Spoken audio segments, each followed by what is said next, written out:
come in. You've grown from having a handful of properties to now having a lot of properties, and you've done joint venture with SA management companies.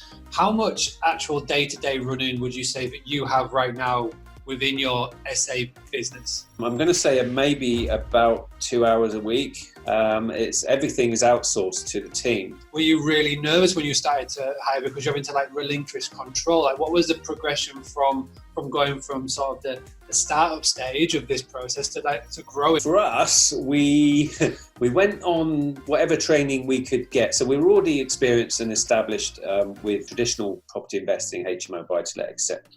But we wanted to get into service accommodation because of, I don't know if many of your listeners have heard of Section 24, the anti-landlord tax. Well, that was going to bite us on the bum big time because of the amount of mortgages, interest-only mortgages we've got.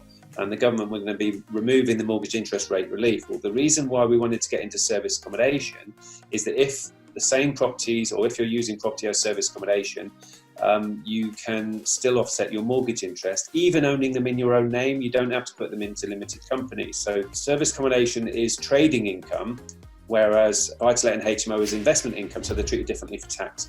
And so that's why we wanted to get into SA. And so we were learning the ropes ourselves initially before we start outsourcing, the meet and greet.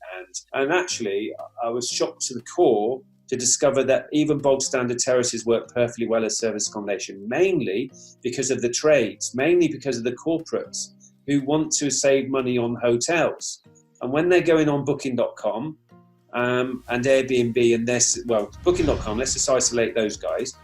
When they see how much it's going to cost for them to stay in your town and your city for X number of months, then they can see a service accommodation unit that could accommodate them just as well. Could be a 2-3 bedroom house, and it's a significant saving for them. Like you say, getting into an expensive hotel where you've got to then worry about food and whatnot, you can come in, you can get in, you've got your own kitchen, your own lounge, you can relax. What I would like to finish on then is that you've grown this. You've gone from your own property portfolio, you've moved on to doing SA, you've grown that with Caroline, and now you're at the level where you're teaching people how to do this. What is the plan for Kevin Peneskis? What is the plan for the property soldier moving forward for the rest of 2019 into 2020? Property investors should always future-proof themselves and not have all their eggs in one basket. And so, yes, we still do buy-to-let, we still do HMO, and we do serviced accommodation. Obviously, I earn money from teaching people how to invest in property and serviced accommodation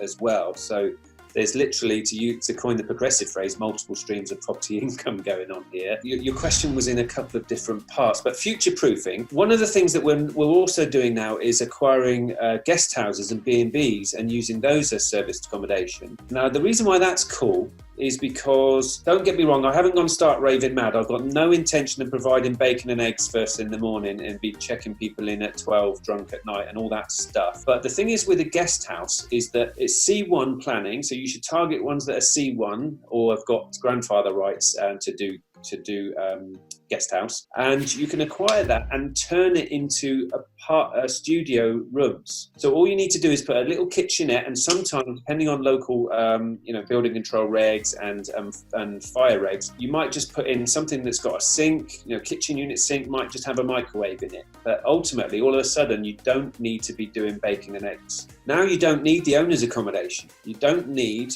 the dining room. You don't need the kitchen.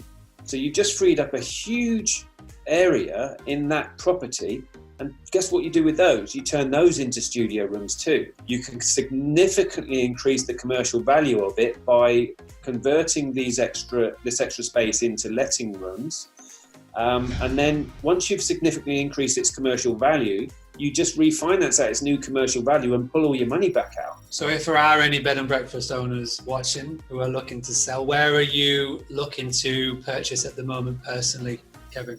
We're actually using people that come on our trainings to go out and they source deals, because they go back to their area and they can form the relationship. They might be family members or friends or the local B&B. Thinking about